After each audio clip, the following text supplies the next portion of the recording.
441, episode 83 Inkarnasi Dokja 3.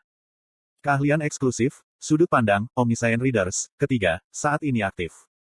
Kesadaran saya menjadi redup. Hal pertama yang saya dengar dalam kegelapan pekat ini adalah paragraf yang datang kepada saya dari luar tembok keempat. Pada saat itu, Yi Jihye menatap medan perang. Medan perang Yi Jihye ada di sana, bersama puluhan kapal yang tampaknya menyelimuti seluruh sungai Tongtian. Inkarnasi dari bersiap untuk menembakkan meriam, sementara Constellation tingkat gambar sejarah bertanggung jawab atas perintah. Tembak. Kapal perang yang mengelilingi Turtle Dragon mulai menembak secara bersamaan. Yi Jihye maju ke depan sambil menyikat puing-puing kapal hancur lainnya. Beberapa serangan dia membiarkan mereka mendaratkan kapalnya, sementara yang lain, dia menghindar. Muat meriamnya. Rasanya seperti menonton orkestra. Kemampuannya untuk memerintah armada, yang pasti telah mencapai ranah Dewa Angkatan Laut, memungkinkannya untuk memindahkan Turtle Dragon dan armada hantu sesuai keinginannya.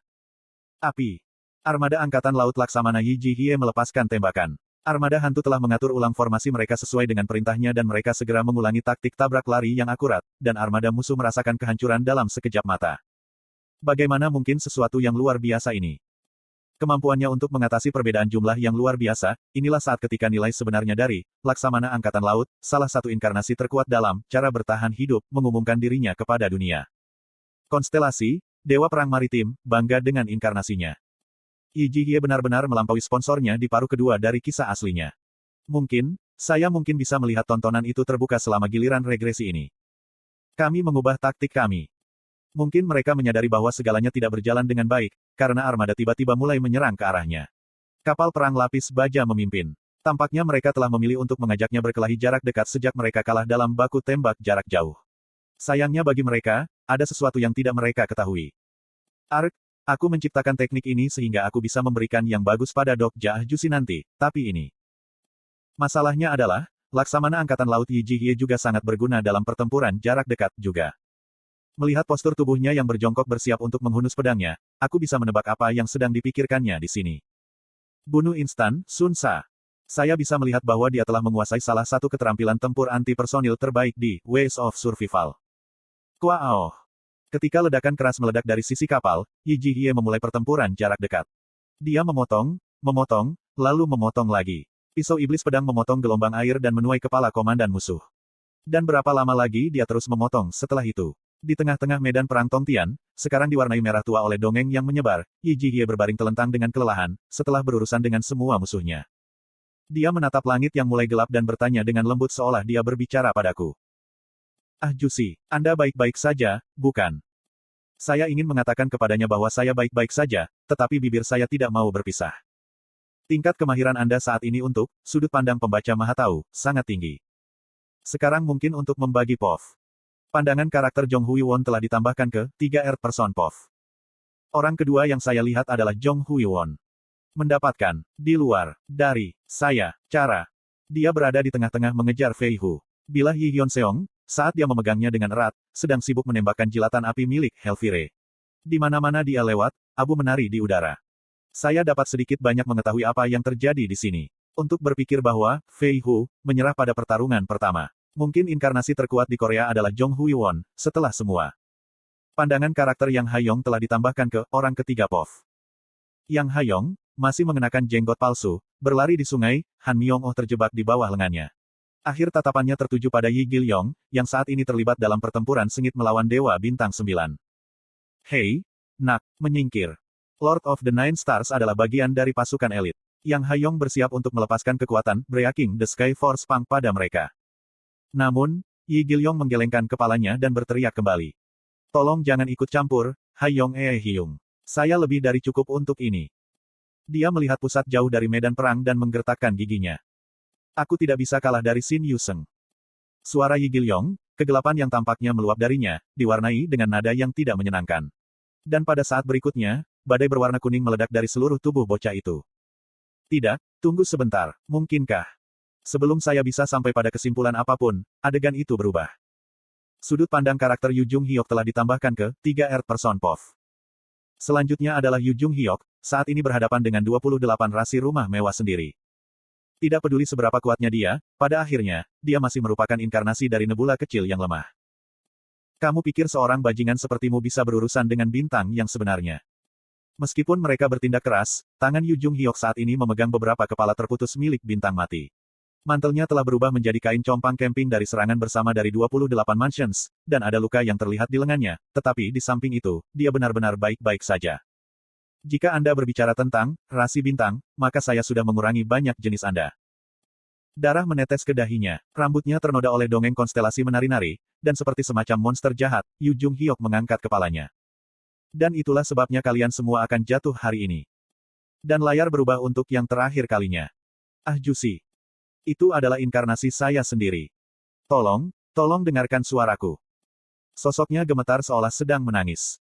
Selanjutnya, saya melihat tangan saya, memegang erat-erat di tangannya. Tangan lemas dan tak berdaya itu bahkan tidak bisa memegangnya sama sekali. Kata-katanya terputus-putus, dan hal-hal yang perlu kukatakan padanya dan hal-hal yang perlu kudengar darinya semuanya menghilang di antara kata-kata yang melayang. Fable, Juru Selamat Bintang, melanjutkan dengan pendongengnya.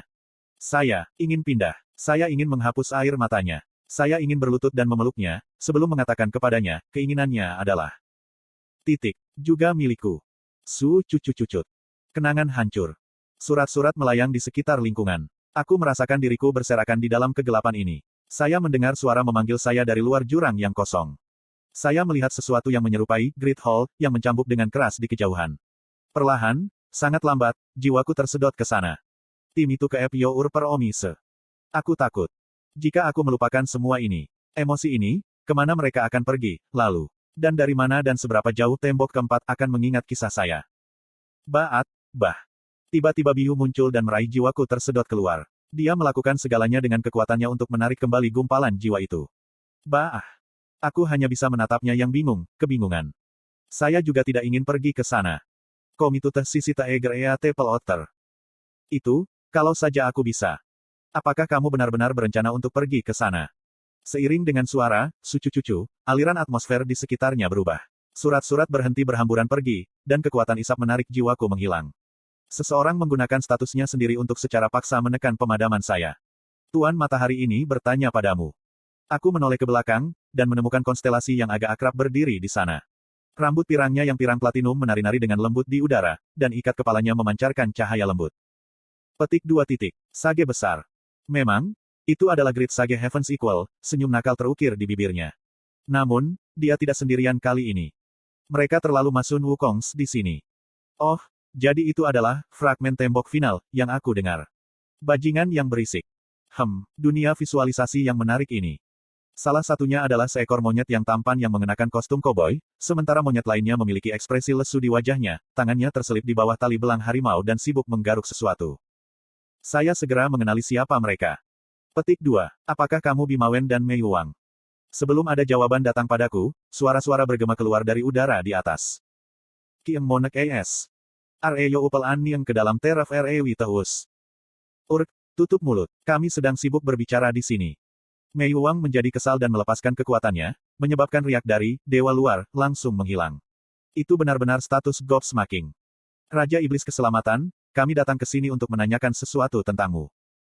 Orang yang mengatakan itu bukan Sage Besar, Mei Wang, juga bukan Bimawen.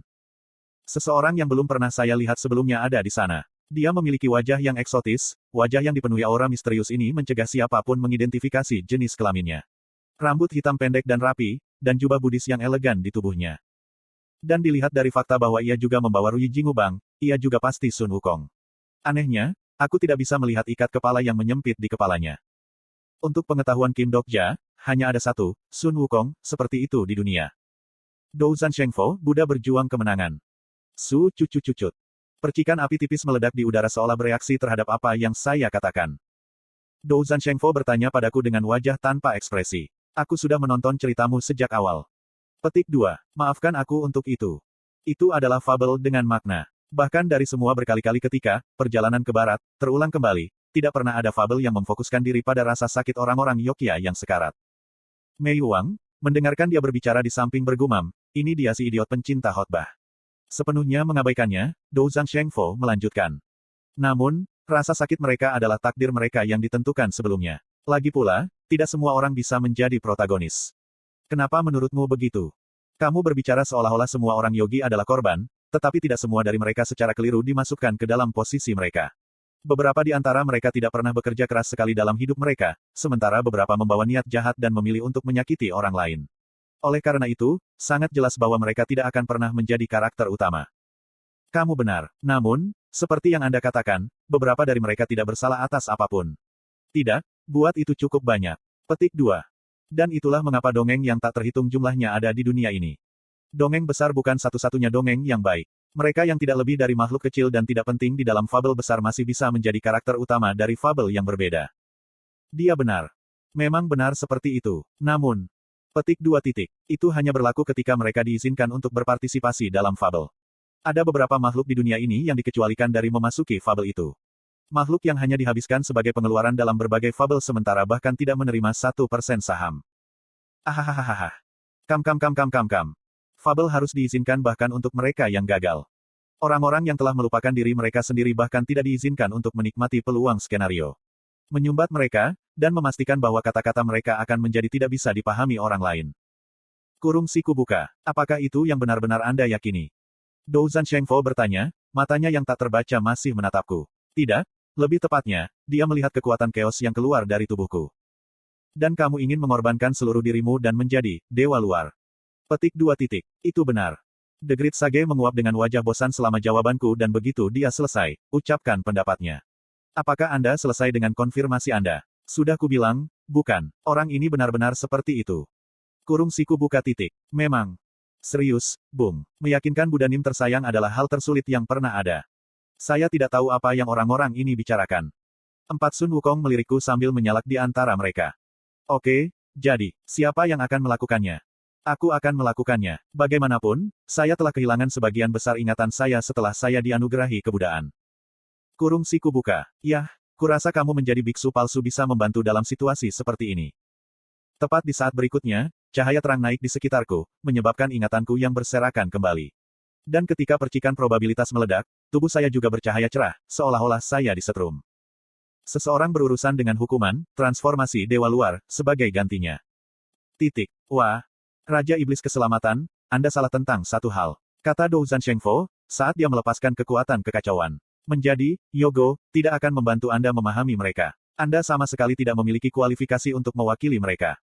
Dia benar sekali lagi. Saya tidak mungkin tahu apa-apa tentang dewa luar, yang menderita kesakitan dan penderitaan seperti para Yogo dari perjalanan ke barat. Karena, saya hanyalah aktor lain yang memerankan Sun Wukong. Mei Wang terkikik dan berkomentar sinis. Kamu harusnya tahu tempatmu. Bima Wen dengan cepat menambahkan sesuatu yang lain. Topik utama, Anda tidak ada di tempat ini. Orang terakhir yang berbicara adalah Sage Besar. Serahkan hal-hal yang berkaitan dengan Yogo ke Yogo lain. Dan Anda harus hidup dalam fabel Anda sendiri. Baru saat itulah aku akhirnya mengetahui apa yang sedang terjadi di sini. Fabel hebat, perjalanan ke barat, telah mulai mendongeng untukmu. Tapi kenapa? Mengapa mereka melakukan ini untukku? The Great Sage menyeringai dan menjawab. Karena kami menyukai fabelmu. Itu saja. Kupikir aku bisa mendengar raungan keras dewa-dewa luar tingkat atas yang datang dari jauh. Pada saat yang sama, saya merasakan kekuatan dewa-dewa luar menguat secara bertahap.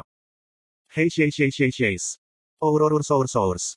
Kasihan, tapi kami tidak bisa memberikannya padamu. Tidak. King is coming. Lubang besar terus bergolak dengan marah di dalam kegelapan. Sesuatu mencoba turun ke dunia ini.